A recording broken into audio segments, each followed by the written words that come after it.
the Reconstructionist Radio Podcast Network presents Worldview Media Podcast, where Gordan and Joyce Runyon view popular media through the lens of the biblical five-point covenant model to help believers appreciate and apply principles of exciting narrative and engaging storytelling.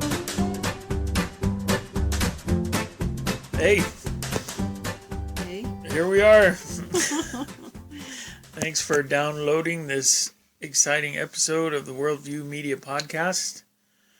Coming to you live from a randomly generated dungeon underneath Castle Greyhawk. I didn't know we were there, man. It's me and my lovely wife, Joyce. Hello.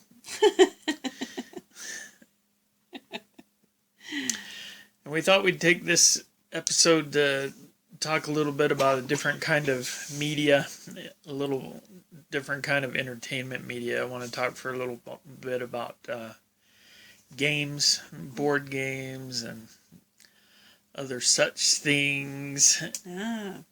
Like Boggle? Well, like Boggle, yeah. And Scrabble? I thought maybe we'd talk about games and kind of useful lessons that certain games may teach us and stuff. Okay. And so you mentioned two of your favorites. You like Boggle and Scrabble. Yeah. Right? I do. What do you like about Boggle and Scrabble? Well, they're word games. So I've just always enjoyed spelling and word games. So. Okay, spelling and word games. There's not a heck of a lot of strategy to them. Well, I guess maybe there's more with Scrabble. Yeah. Because you can kind of stockpile some letters. Got to keep your eye on the board. See things coming up. What can you play with this? Right. Especially those difficult letters. Right. Take away people's opportunities and stuff. Yeah. Yeah. Okay, so you've always been the Scrabble champion in the Runyon home. I rarely have beaten you at Scrabble. You have killed me in another game. All right, we may get to that. and Boggle is the one where you shake up the letters and then they're in a grid and you just try to form words. Yeah, and they have to connect. So the thing about that is the goal is you need to find words that nobody else is going to find. Well, you have to find all the words. Right, so you can cancel them out. Yes. It's not just ones nobody else can find, because you don't want somebody to get this silly word that... We've had epic Boggle battles.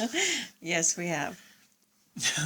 That never threatened our marriage like some other games. That's probably true.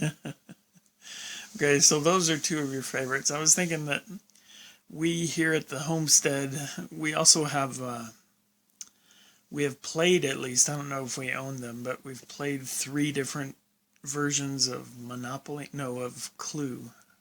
We probably have at least 2, maybe 3. Okay, so Clue, like Monopoly, if you go look at them in the stores, they just keep changing versions and... Yeah, Star Wars, I don't know. Whatever the popular thing is. We probably have a Walking Dead one now, I don't know. All right, and so we've played regular Clue, and we had the Simpsons Clue. Yeah. And then we also have Harry Potter Clue. Yes.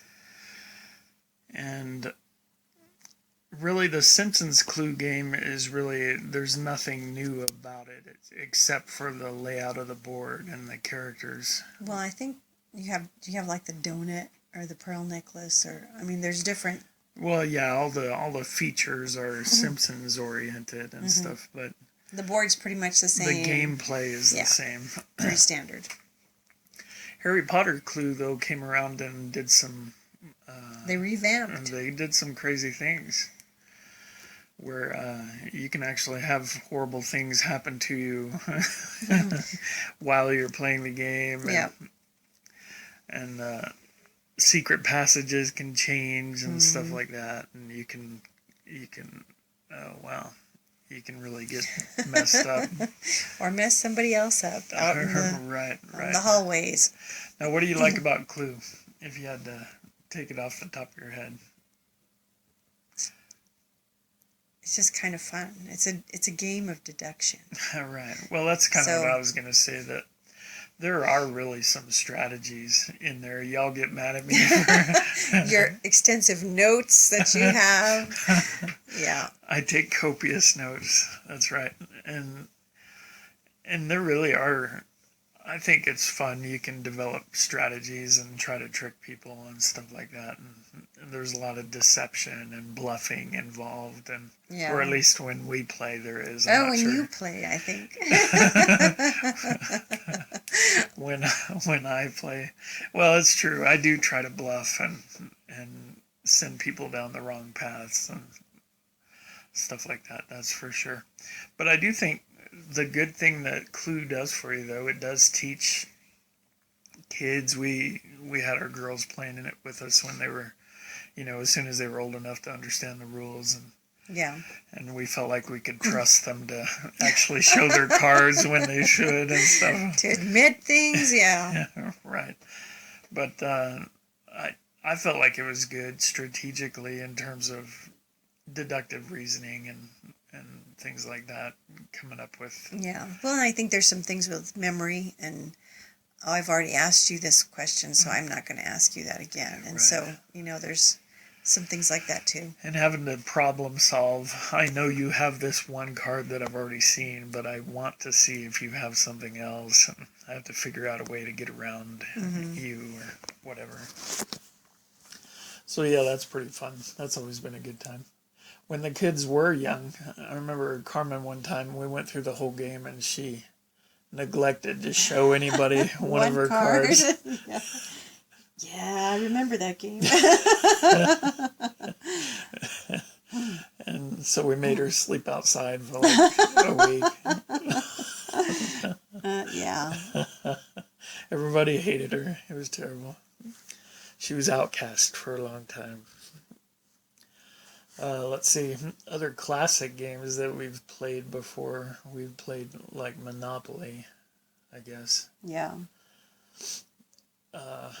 Do you like anything about Monopoly? Or? For me, I really don't like Monopoly.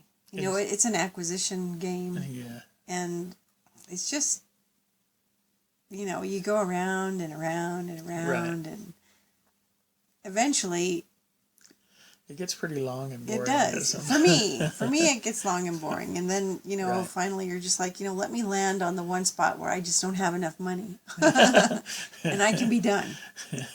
So you're wanting to suicide your player. And I'm ready to be finished. Now we have a Monopoly in space kind of like game. Well, it's not Monopoly, but it's the same concept, really. Yeah. And listeners still might want to look for this. It's called Solar Quest. And so instead of being on the New Jersey boardwalk or whatever, you're in the solar system, and the properties you buy are moons and planets.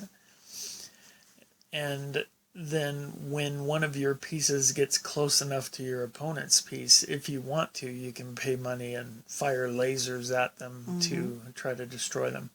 So it's kind of like if you imagine Monopoly, where one guy's got Boardwalk and Park Place and he's just waiting to pick people off. Well, even the person who barely has any money can hope to get close enough to that player and roll a lucky dice and murder the guy. Take him off the board. Right. So our funny story is we were playing Solar Quest and everything was going along fine. It was our first time playing it. And it was just me and you. It was just me and you. We were without children at the time. And we thought it'd be fun, so we played it. And so it just so happened that I got close enough to you I could fire lasers. Now you can only kill your opponent by rolling double sixes. Yeah. And the one time that I fired my lasers, I rolled the double sixes and rejoiced, and you were dead, and the game was over. Yeah. And you made me sleep outside for like a week. And we didn't play that game for a long time. We did not. But then we did again. I forget what the reason was. We started playing it again, and it was actually pretty fun and competitive. And Yeah. and then I think there was more than just the two of us playing the next time. Yeah, that's probably right. We had friends over or whatever. Yeah. And so at one point we loaned it to a newlywed couple. Yes, we did. And said, "Here, this is a fun game. Play this game." And they shortly brought it back to us, and they said it would destroy their marriage. Yeah, we should have put the addendum with other people. Play this with other people. So that's Solar Quest. It's a pretty fun game. Mm-hmm. But there's strategy involved there too, because you have to balance the amount of money you have, and it's not just your piece going around, but you have to manage your fuel so you can blast off of planets. And if you don't do that right, you can get stranded on a planet and you're just done. Yeah. There's nothing to be done for you. Yeah, and you can purchase fuel stations and Yeah, so that's always been kind of fun for us as well. What games did you play when you were little? Do you remember? I was the end of the line. Yeah, everybody was older than you. And the line was far enough removed from me that I don't really think I did board games. Card games, dominoes, anything like that? No. Wow, you had a sad childhood. Very sad. And then I got married and my husband killed me. And so it continued. Yeah, that's true. Well, my last ship in the Navy, we really got into playing Hearts. Have you played much Hearts? I think maybe we played Hearts a little bit. Married or... Yeah. It's vague in my mind. There's some strategy involved in that too. It's pretty intense. And you can ruin your marriage by passing over the Queen of Spades or something like that. Yes. You remember that? So that's nasty as well. One of the games that I played when I was a teenager that I thought was great. You're a Star Trek nerd, so you would probably like this game. Thanks. And I haven't hardly seen it since then. I looked for it. It was great. It was called Starfleet Battles. Huh. And what you would do, every player had a spaceship from the movie or from the Star Trek series. Different spaceships. Mm-hmm. You could be a Klingon or Romulan or Federation or even Gorn or something like that. So everybody's got their starships, and the starship, you get like a diagram of your ship on a sheet of paper, and it's actually got blocks for each like system, like shields, warp engines, phasers, whatever, life support. And so when you get into a battle and you start taking damage, you roll dice to see what got damaged, and so you're marking off these boxes, and so you've only got like 8 life support boxes, and so that hurts you bad if somebody gets your life support. Well, how do you fix these things? Well, you can have like damage control parties go and repair them, but now you're not doing anything but running away while people are coming after you and shooting at you and stuff. But anyway, I really liked that because you could team up with people, like 2 Federation guys against 3 So you could make Klingons, alliances. And you could do all these different scenarios. One that I remember that was really enjoyable was I had 1 Federation ship, but I had a bunch of little tiny Federation ships that were all like cargo carriers and stuff, and they were all in a convoy. And my whole mission was to get my convoy of ships just across the board before the bad guys, my friend, picked you off. Yeah. And so I had to defend all these ships, and the buddy I was playing with, he had like 2 Klingon ships or something, and he's trying to destroy all my cargo ships. And then he got real mad because what I did right at the last, he finally destroyed my starship. And so I I got all my transport ships in one space, which you're allowed to do, stack them on top of each other. And then when he got close enough to board them and stuff, I had started a self-destruct sequence. And so I had like these 12 ships that all blew up as soon as he got close to him. And it wound up wiping out his ships too, and he was real mad. He was saying, the Federation would not do that. You don't do And I'm like, hey, we don't want to get captive by the Klingons. That's a horrible thing. And Yeah. so he made me sleep outside for a long time. I see a trend. Right. Let's see, what other games did I like to play? Oh, you said you had I was going to share this with you. You said you had a horrible childhood, not really. I said that? Yeah, not really being able to play very many games and stuff. Well, here's something for you. I used to create my own games when I was a kid. That's shocking. Yeah, and probably over half of them were solitaire games, so I didn't have to find anybody to play them with me. And so I had actually solitaire board games that I could play. Huh. And you actually had a sibling. Yeah, he didn't like playing games, though. He didn't like all my strategies. And all I that. wonder why. Like I say, I see a trend. Right. Okay, so I've always felt like introducing your kids to board games and stuff, there's a lot of good lessons to learn. And, you know, I remember going through a phase when I just really freaked out if I lost a game. And Yeah.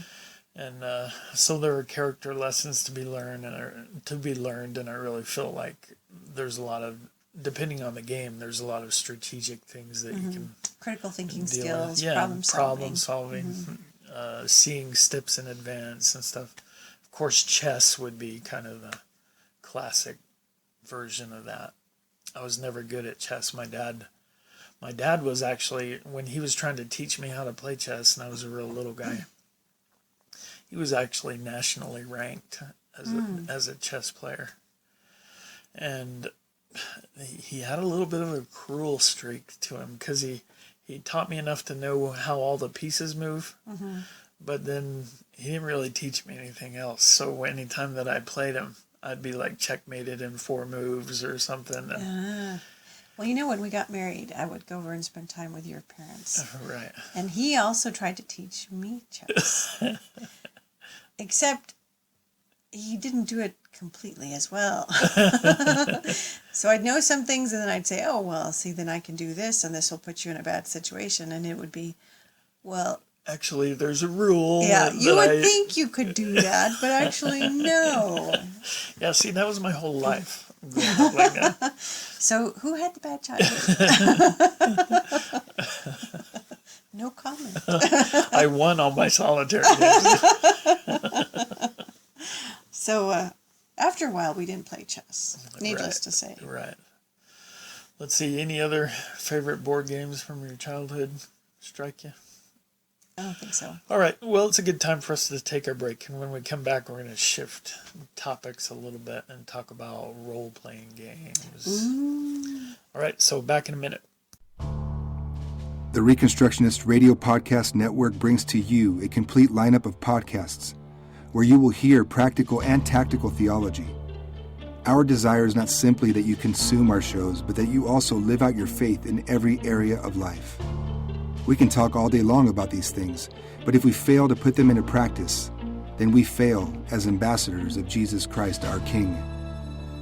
Subscribe now to your favorite Reconstructionist Radio Podcast Network shows, or you can subscribe to the Reconstructionist Radio Master Feed, where all of the content we produce, including the audiobooks and audio articles, will pop up as soon as they are available. And don't forget to visit reconstructionistradio.com to volunteer as a narrator or to partner with this ministry financially. May the Holy Spirit stir you into action for Christ and His kingdom.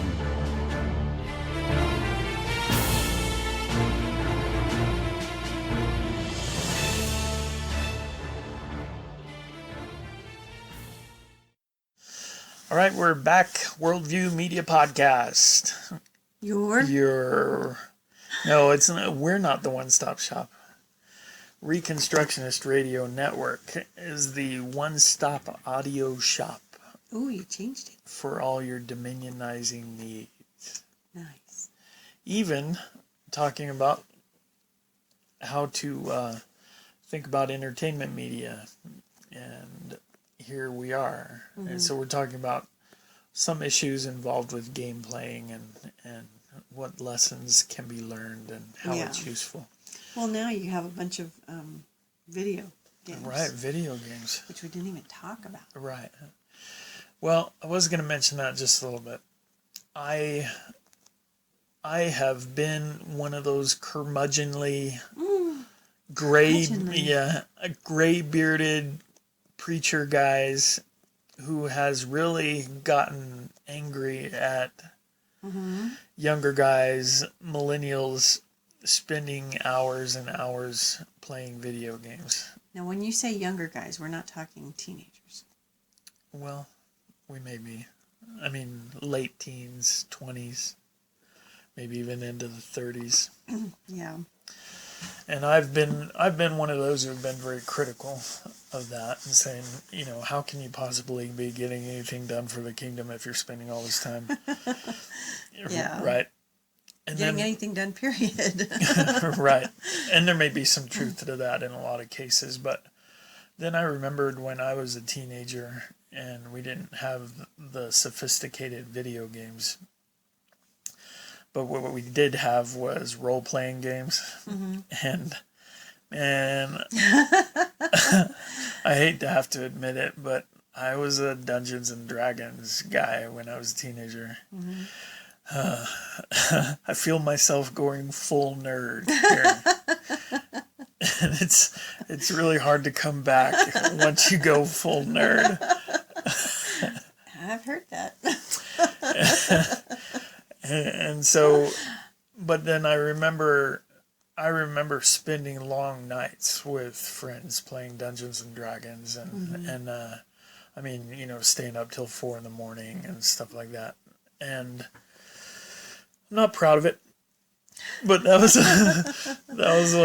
stage. That was a lot of time wasted. One thing that I wanted to talk about though in relation to that game specifically is that when we were playing it, I was not converted and following Christ was not on my radar at all. Yeah. And what happened at one point, Dungeons and Dragons still at that time was some kind of a new phenomenon. Mm-hmm. And what happened is groups like Focus on the Family and some others really came down hard on Dungeons and Dragons. Yeah. And I remember hearing a Focus on the Family radio program years later that dramatized. It was a radio theater dramatization, and in it, one teenage boy got really into Dungeons and Dragons, and it wound up driving him crazy and driving him into occult this and that, and just really ruining him spiritually. Yeah. And what happened was there were Christians saying ridiculous things like playing Dungeons and Dragons will teach you how to cast magic spells and it will teach you to summon demons and stuff like that. And all that did for me when I was a kid is it made me realize that these Christians hadn't bothered to find out what the truth was, and they were just making stuff up. And because honestly, to say that Dungeons and Dragons teaches kids how to cast magic spells is like saying that the board game Clue teaches people how to be CSI agents. Yeah. Or killers. Or like Monopoly gets you ready for your real estate license or something like that. It's the same kind of error. It's just stupid. And so that was a real hindrance to me. And one of the things that really irritates me about evangelicalism as a whole is that there's a knee-jerk reaction where as soon as something becomes popular in the culture and it becomes the next big thing or whatever, there's a certain segment of evangelicalism that almost has to react badly. Yeah. And has to suspect that there's something demonic going on. You know, if everybody loves it, it must be of the devil. Yeah. Well, I think Right. more recently that's happened with like the Harry Potter franchises. Yeah, Harry Potter and before that it was Teletubbies and Yeah. I mean, there's always something. Smurfs. Remember when Smurfs was of the devil and there were whole articles being written about why Smurfs was demonic and that stuff doesn't help anybody. It just makes Christians look stupid. Yeah. And it makes them look like we don't care what the truth is. You know, if you can say that about... Well, it's something that's different. And so because it's different, it must automatically be wrong. Right. Or if it's creative in a different way, then, well, this must be wrong. And I think that's really one of the things that we try to talk about here on this podcast is that creativity, you know, God has given us that. And so we need to use that in the right way. In the right ways, doing the right things, glorifying Him. And even saying that, you know, I think of a lot of the so-called Christian movies and things, and they're lame. They're almost unwatchable. You know, and so right. it's a hard thing, but there's got to be a way to get this stuff done. Right. Yeah, I wanted to mention Dungeons and Dragons, and one of the things that I wanted to talk about in it that I felt like can be really good if a Dungeons and Dragons adventure is run properly. And for those who don't know anything about role-playing games, what makes it different than a board game is that there's no board, and instead of having a little shoe as your piece or whatever, you have a character. You actually role play a particular character, and part of the fun of the game is designing your character, and there are rules about how your character is made and all of that. And so in a well-run adventure, and generally what that means is that some guy is sitting there in his room just with his imagination. He's coming up with adventures for this intrepid band of adventurers to go on, whether it's a tunnel system underground or an abandoned castle or a ghost pirate ship or something like that. There's something that needs to be explored, or some quest, fantasy land sort of obstacle that needs to be overcome. And depending on how well that's done, I think you can really begin to think strategically. And like one of the things that I think I learned that's a real lesson is, and I learned this in Starfleet battles as well, same lesson. If you know you've got a protracted long battle or long war ahead of you that's probably going to have many battles, the temptation is to try to conserve your resources and not use more than you need to in every battle. But what I found out real quick is if you have a certain number of bullets in your gun and you try to save them and make it through the first battle with as few shots as possible, you're probably not going to make it through that first battle. You know, one of the rules of warfare is that you need to bring overwhelming force to the battle, and you can't do that by conserving your strength. And there may be a spiritual lesson to think about in that as well. But I just always ran into the realization that you can't conserve and win at the same time. Or you have to be willing to put everything out there in order to win that first battle and the successive ones. And there probably are spiritual lessons. But anyway, for my money, I just felt like role-playing games did a great job in terms of just putting young men in situations where there's a real foe to fight, and now you have to develop a strategy, and you're in trouble if you don't do it well. And it was just, I think there was some value in that, just in growing the minds of young men. And then a lot of that was confirmed then when I went into the Navy and really began to, be trained in a more military-minded way about things. So I felt like it was helpful. And oh man, I'm about to go even more full nerd. Even more. When I was a little kid, I really liked comic books, and I was a big Marvel guy and a big superhero guy. And so I got introduced to the concept of role-playing games and how that works through Dungeons and Dragons. Yeah.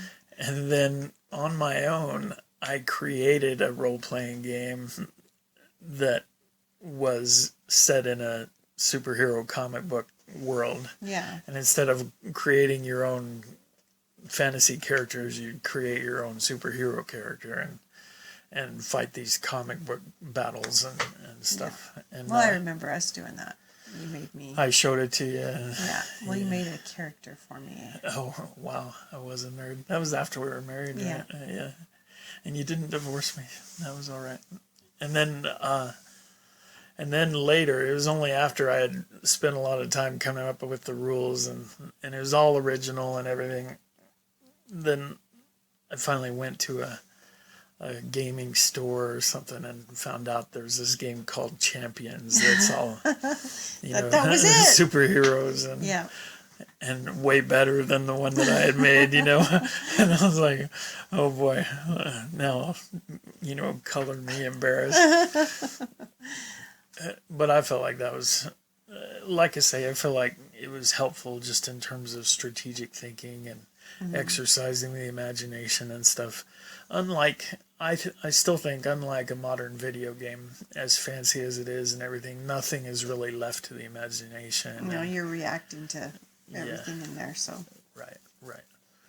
And role-playing games, at least, you have to, it only takes place in your mind, Yeah. Well, and I think that's probably one of the issues I have with some of the video games is that they're just really graphic. Oh, yeah. And is that really necessary?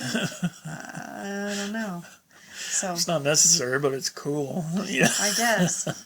That must be what it is. I'm not cool.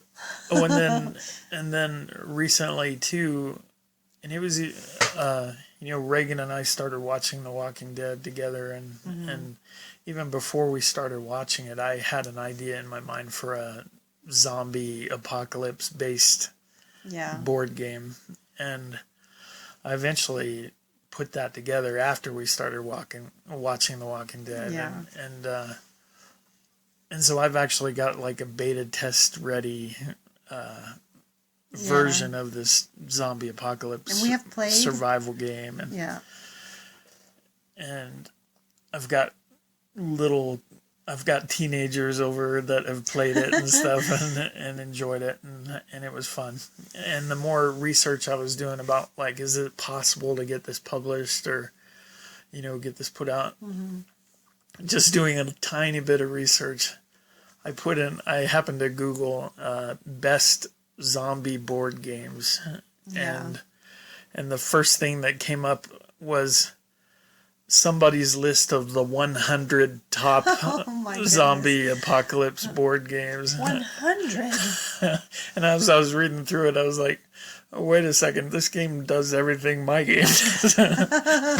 Like over and over. And it's packaged and ready to go. I was like, well, I might need to look at a different genre or something. But I think that's really neat that you developed that and spent time with it and thinking about it. And I know you were a little disappointed that, I wasted all this time. But it was a creative outlet for you. And so but you want to make money and you want to actually... I'm not one of those guys that does creative things just as a form of self-expression. I want somebody to actually get something out of it or like it or something. So, that was a big bummer for me. But that's another thing, kind of the whole reason I bring it up is that I really feel like that's another area that's been mostly untapped by Christians explicitly hoping to use their creative talents to glorify God in this area over here as opposed to this area. And I think it takes a certain type of thinking to come up with the rules for a game. rules that will make the game actually work and not slow it down and actually do what the rules should do, you know. Yeah. I think that's kind of, not everybody can do that. Yeah. You come up with rules that bog things down and all that. And so I'm convinced there are Christians out there who can do that and are creative in that way.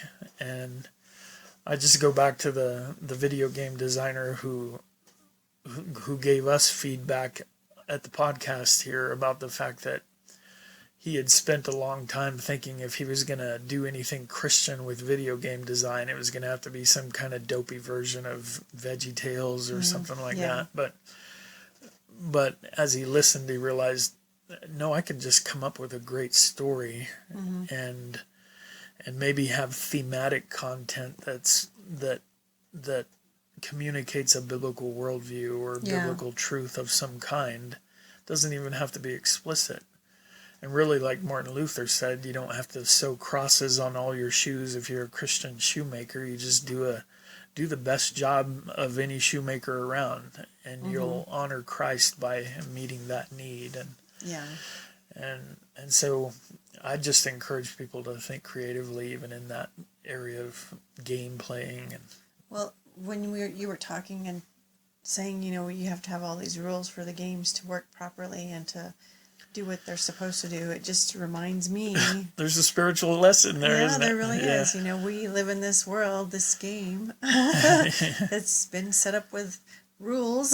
Well, there really are. And laws, and there really are. And there's people that want to say, "Oh no, we have nothing like that in this world." That's a really great insight, because we do have people that want to act like there's nothing governing us, and but everything we do. try to play a game like that. Yeah. And it's just not gonna. You won't have a game. No. So that just struck me as you were talking about It's the rules to the game that allow everybody to have fun and reach the goal. Yeah, gives it meaning. Yeah. Nice. We brought it around to something spiritual. What? Well played, ma'am. Well played. I think I've just blasted you off the board. Double sixes. Finally. Revenge. All right. Well, that's about us. That's about us. Where's Jordan? Hello, Jordan. All right, that's about all for us. I told you it's hard to come back from full nerd. Apparently. All right. We'll see y'all. God bless you. Dominion eyes. Amen. Bye. Thank you for listening to the Worldview Media Podcast. Please visit reconstructionistradio.com to check out the other podcasts in our network and to download our free audiobooks.